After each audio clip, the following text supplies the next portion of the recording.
का सबसे परमहंस गुरुदेव भगवान का एक अच्छा और साधकों के लिए हितकारी एक पद था, समय समय पर कहा करें। एक बार जब शुरू में जब गुरु महाराज के हम शरण में गए, तो क्योंकि वो थोड़ा बहुत रियाज पानी करते हुए आए थे, तो अभ्यास था डाइव करने का। तो स्विमिंग पूल्स में तो डाइव 50 फीट से भी होता है, और पहाड़ी धारा गंगा मंदाकिनी और उसकी एक चट्टान पर से डाइव किया तो पहाड़ी नदियों में पत्थर बहुत होते हैं। सीधा सिर लगा पत्थर में, थोड़ा फूट गया। अभी मैं 1.5-2 ही महीना हुआ था। तो जब खून देखा तो बोले मारो साला अड़गड़ है। फिर महाराज बहुत खुश हुए। और लक्षण धाम राम प्रिय सकल जगत आधार, गुरु वशिष्ठ ते राखा लक्ष्मण नाम उदार। वशिष्ठ ने लक्ष्मण ने ये गुण पाए इसलिए नाम रख दिया।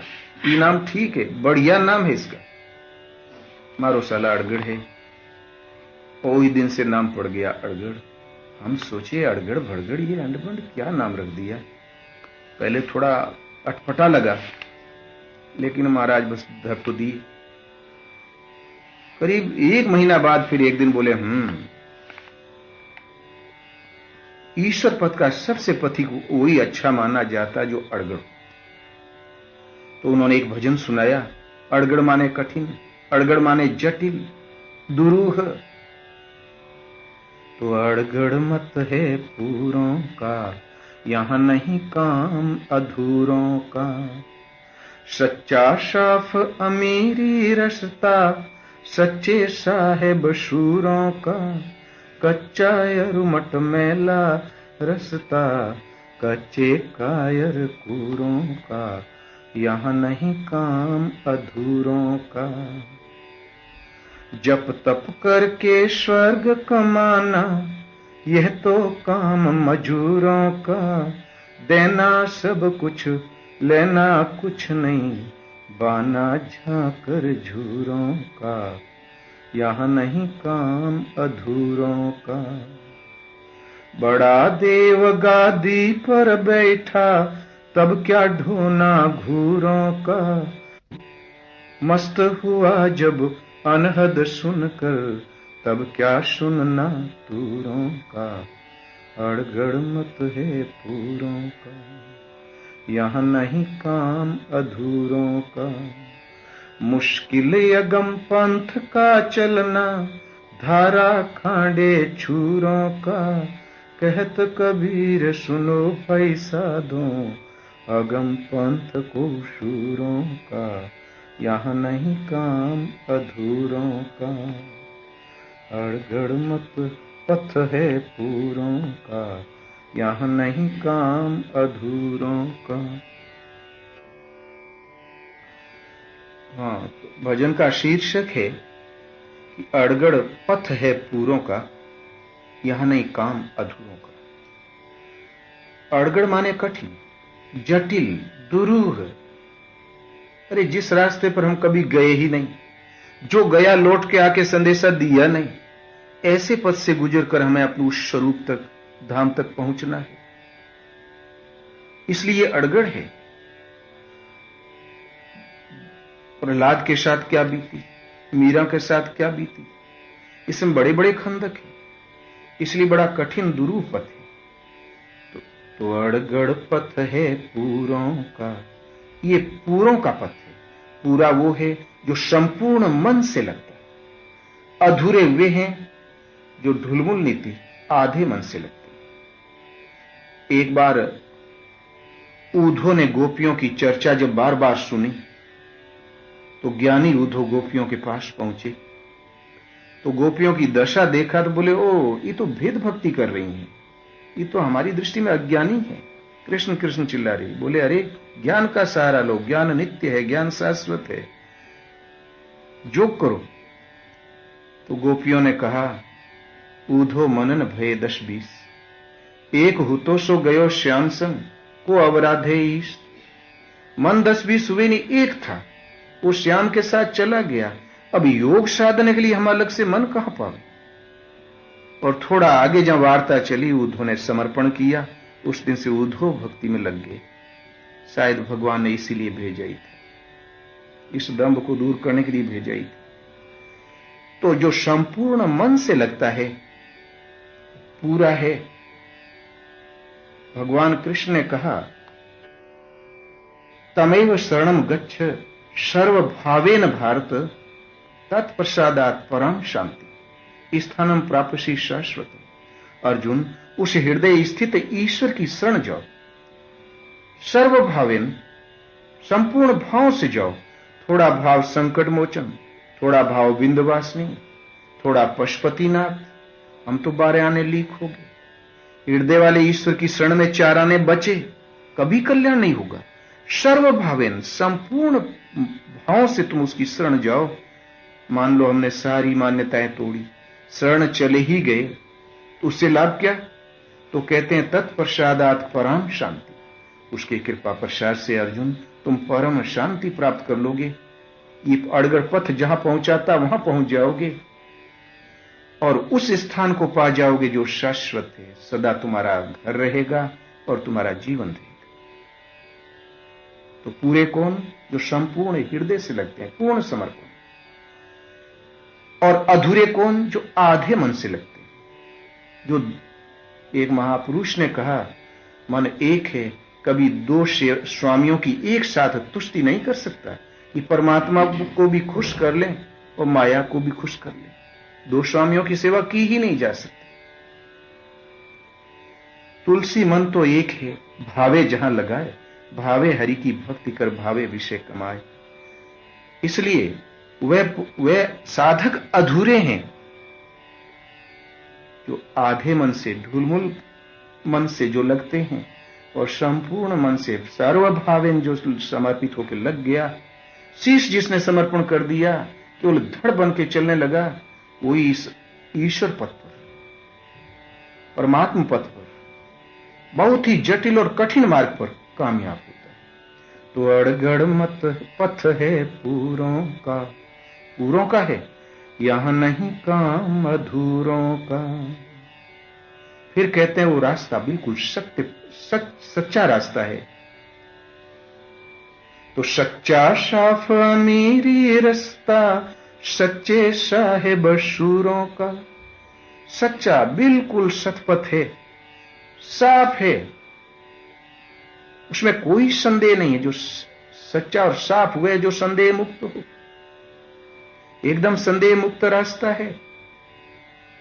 ये अमीरों का रास्ता है। कभी जब अमीर थे, उनके रास्ते पर गुलाब के फूल फेंके जाते थे, अतर छिड़का जाता था, साधारण आदमी उस रास्ते से गुजर नहीं सकता था। आज भी दिल्ली में आप पाओगे तो जहां तहां झंडे लगे हैं, राजमार्ग। तो ये अमीरों का रास्ता, बिल्कुल सत्य। सत्य तो एकमात्र परमात्मा है, इस सत्य शाश्वत सत्य है, उसके पथ का सच्चा रास्ता है, साफ है, जहां कोई संदेह नहीं है। और ये अमीरों का रास्ता है, अमीरी रास्ता है। इस पर सच्चे साहेब सूरों का, सच्चे जो साहेब हैं, सच्चे जो साधक हैं, और साथ ही शूरा है। क्यों? ये मन का मारी गगन चढ़ जावे, अमृत भर की भिक्षा पावे। अपने ही मन को मारना है। मन मत मरे न जीवे, जीव ही मरण न होए। सहज स्नेही राम बिना, भव पार न पावे कोई। अपने ही मन को मारना और अपने ही मिट जाना। अपने ही मिटा, मन मिटा, यही भव पार की अवस्था है। लेकिन सहज स्नेह हार्दिक लगाव राम से नहीं तो भव पार कोई पाता ही नहीं। इसलिए वही शूर हैं जो समर्पित हैं। आगे कहते हैं, तो सच्चा साहब, सच्चे साहिब सूरों का। और कच्चा यरुमट मैला रसता, कच्चे कायर कूरों का। कच्चा है, जो संदेह से युक्त है वो कच्चा है, आगे दिखाई नहीं देता, अनुभव शून्य है, वो मट मैला है। ऐसा रास्ता कच्चे, आधे मन से लगने वाले, कायर, भजन के कष्ट से घबराने वाले, क्रूर, बड़ी बड़ी बातें रटने वाले, उनका रास्ता। अगले पद में कहते हैं, ईश्वर पथ में जब आप लग ही जाओगे तो जो मांगोगे मिलने लगेगा। लेकिन साधक को कुछ नहीं मांगना चाहिए, निष्काम कर्म, तुम अपनी क्रिया भर करते जाओ। भगवान जानते हैं कि तुम्हारा हित किस में, वो वही व्यवस्था करेंगे, वही देंगे। उनके फल उनके ऊपर छोड़ दो। नारद ने एक बार तो फल भगवान पर छोड़ दिया, लेकिन एक बार कहीं जाके माया में उलझ गए तो भागे भगवान के पास। भगवान से कहा, भगवान, नारद ने कहा, अरे प्रभु ने कहा, नारद विकल की तरह कहां चले? बोले प्रभु आप ही के पास। तो बोले क्या हुक्म है? तो सोचा कि जन्म भर तो मना किया कि ईश्वर पथ में अखंड ब्रह्मचर्य व्रत का पालन करते हुए चलना चाहिए। आज मैं कहूंगा कि मुझे शादी करना है तो ये मना जरूर करेंगे। तो भगवान को भी नारद ने चकमा दिया। विचार किया कि जयमाला तो उसे पड़ेगी जो रूप सौंदर्य संपन्न होगा, और भगवान से सुंदर कोई है भी नहीं। क्यों न मैं रूप मांग लूं, भगवान भी नहीं जानेंगे, हमारी भी गोटी लाल। तो बोले प्रभु अपना स्वरूप दे दे।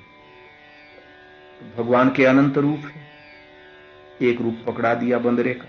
बोले तथास्तु। फिर नारद बड़े खुश हुए, बोले प्रभु देखो जिसमें हमारा हित हो वही करना। तो जय विधि हो ही परम हित, नारद सुनहु तुम्हार, सोई हम कर बनया न कछो, मृखान बचने हमार। हम वही करेंगे जिसमें तुम्हारा परम हित है। तू हित की बात करता है, हमने तुम्हारा परम हित सोच लिया। नारद बड़े खुश हुए, काम बन गया। वहां गए तो सबने उठ के दंडवत किया। नारद ने सोचा मैं नारद तो हूं नहीं, मेरा चेहरा भगवान का रूप ही इतना भड़कीला कि सब पर प्रभाव पड़ गया लगता है। काम बन गया। और जब वो हरगण आए तो बोले वाह, ये राजकुमार अजीबो गरीब है, इसके माता पिता धन्य, ये चेहरा हम पहली बार देख रहे हैं, इसका शांस होकर देखो। नारद ने सोचा ठीक है, हरगण भी नहीं पहचान रहे हैं, अब तो जयमाला मिलेगी। और वो पहचान रहे थे। और जब राजकन्या आई तो देखते ही जल गई। बोले पिताजी का दिमाग खराब, इस पवित्र सभा में बंदर भालू क्यों बैठा रखा है? उसको बंदरे का मुंह दिखाई पड़ा।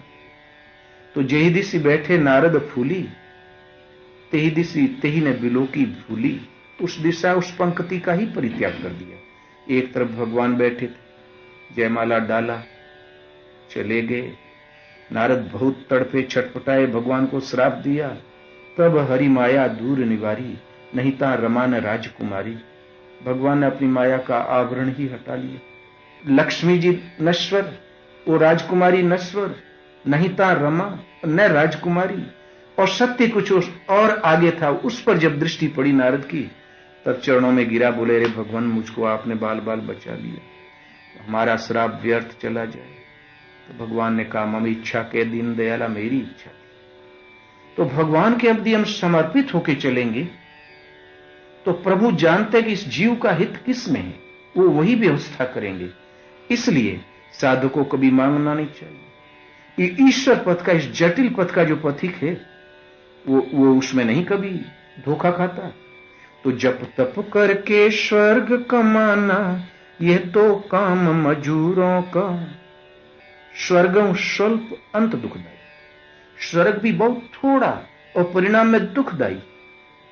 विधि प्रपंच गुण अवगुण साना, दानव देव ऊंच अरु नीचू।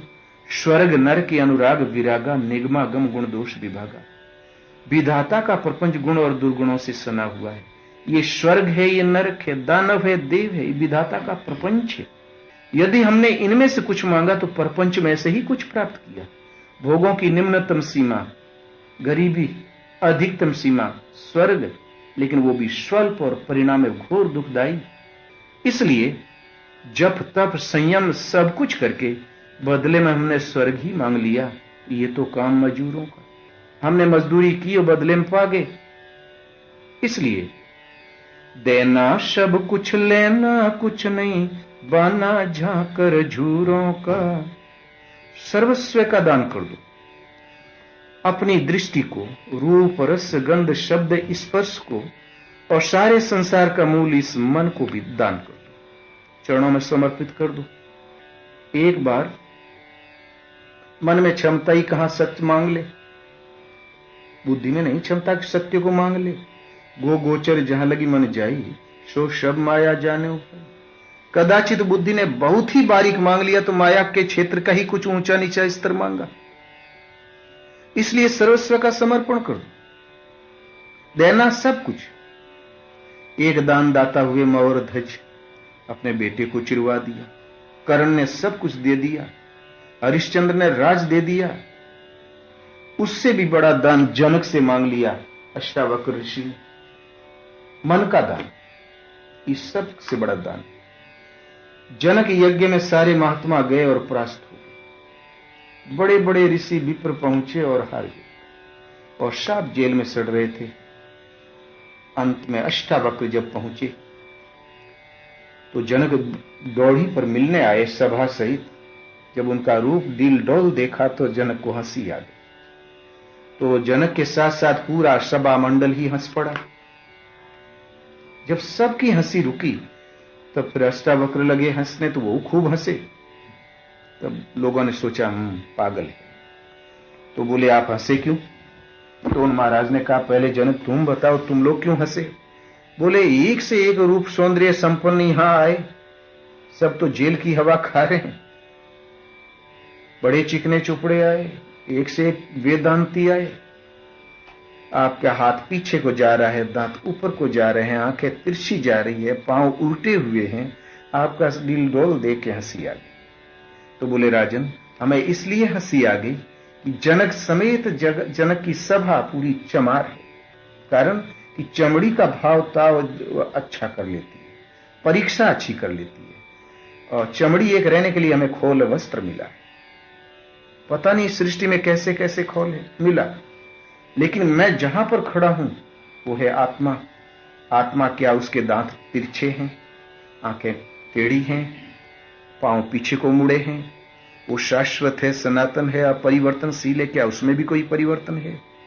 तुम लोग चमड़ी पे अच्छी जांच कर लेते। तो जनक चुप हो गए।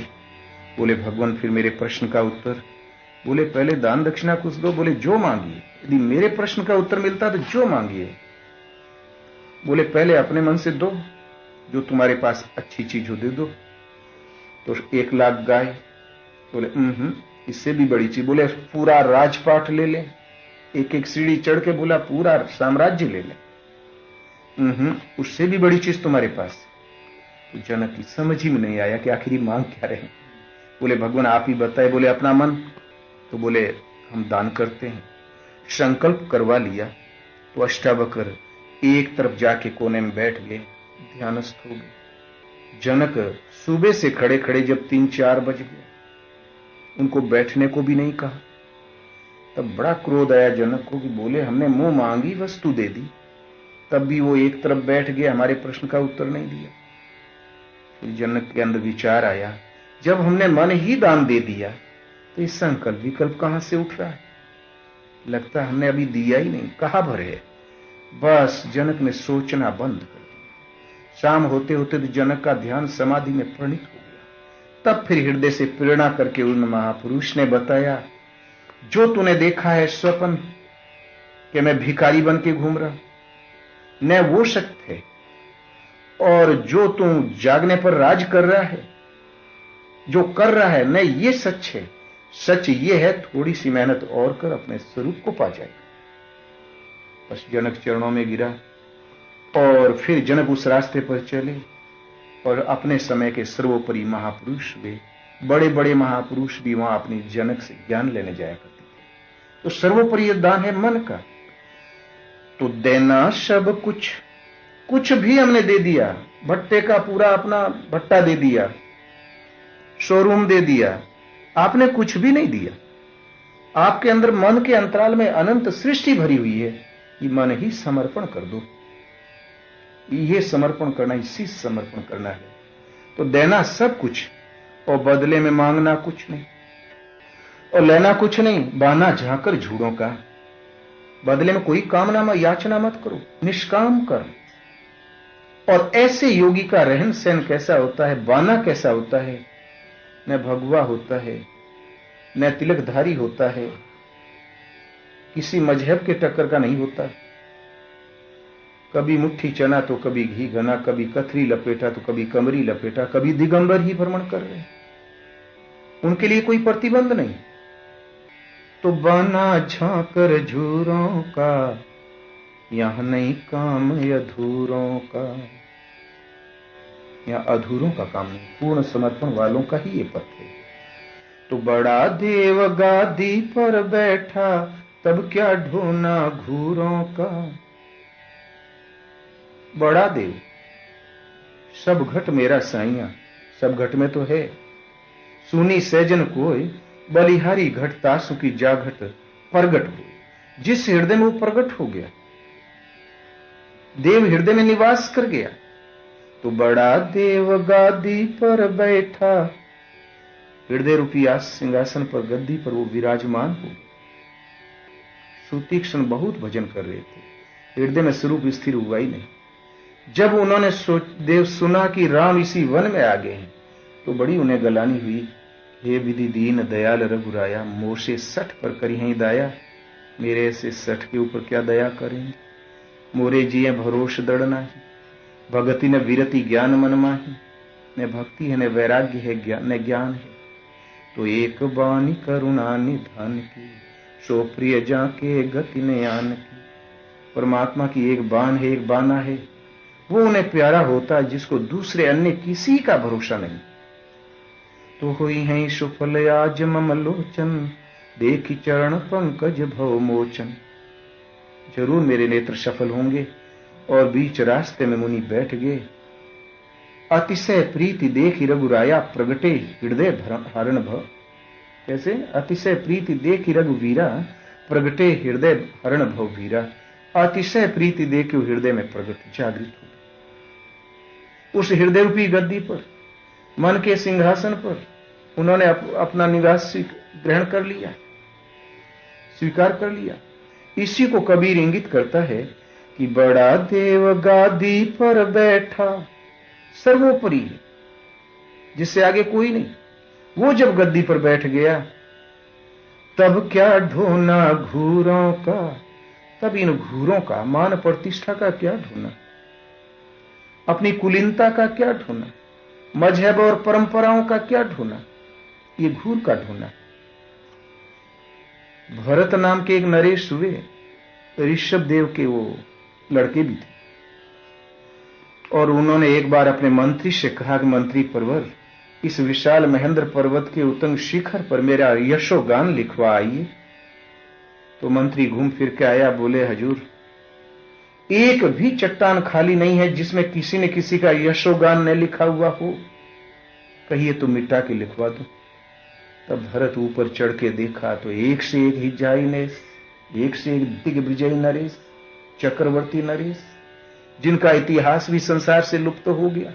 किंवदंतियों में भी उनकी कल्पना भी खत्म हो चुकी थी जनमानस से। बोले ओ, ये यश हो गया, यश भी व्यर्थ, झूठा, ये भी घूर। घूर को आप फेंक दो जमीन पर, कुछ दिन में जमीन आत्मसात कर लेती, फिर घूर अस्तित्व विहीन है। तो ये यश है, मर्यादा है, कुल रीत, लोक रीत, देश रीत। फिर इनका क्या ढोना जब सर्वोपरि देव गद्दी पे बैठ गया। तब क्या ढोना घूरों का। तब इस घूर का क्या ढोना, इन नश्वर का क्या ढोना, जिसका कोई अस्तित्व ही नहीं, जिसको मिट जाना है। मस्त हुआ जब अनहद सुनकर, तब क्या सुनना दूरों का, यहां नहीं काम अधूरों का। जब मस्त हुआ, हद कहते हैं सीमा को, अनहद कहते हैं असीम को। जब वो असीम है, अनंत है, उस परमात्मा की ही वाणी सुन लिया, मस्त हो गया, तब क्या तुम तुरिये तुरही सुनते घूमते। फिर उसे कोई वाद्य अच्छा नहीं लगता। सृष्टि में ऐसा कोई शब्द नहीं जो उसे रिझाते। उसके रिझने का वही शब्द है जो सर्वोपरि है, अनहद, असीम, अनंत है, उसकी आवाज। अगले पद में कहते हैं कि मुश्किल अगम पंथ का चलना, धारा खांडे छूरों का। ये अगम पंथ, अगम्य है, मन अगोचर है, अचिंत्य है। मन और इंद्रियों से परे, न आंखें देख सकती है, न बुद्धि माप सकती है। इसलिए मनुष्य की सीमाओं से परे है, अगम्य है। इस पथ का चलना बड़ा मुश्किल है। ये खांडे और छुरों की धार का चलना है। ज्ञान के पंथ कृपाण के धारा, परत खगेशन लागहि बारा। ये कृपाण की धार का चलना है, बड़ी मुश्किल है। विश्वामित्र भज में लगे तो कई बार पटकनी खा गए। बड़ा ही कठिन पथ है, कब माया कामयाब होगी कुछ पता नहीं। छुरों की धार पर का चलना है, इसलिए भला इसके मुश्किल है। इस मुश्किल को भी कौन पार कर लेता है? तो कहे कबीर सुनो भाई साधो, अगम पंथ कोई शूरों का, यहां नहीं काम अधूरों का।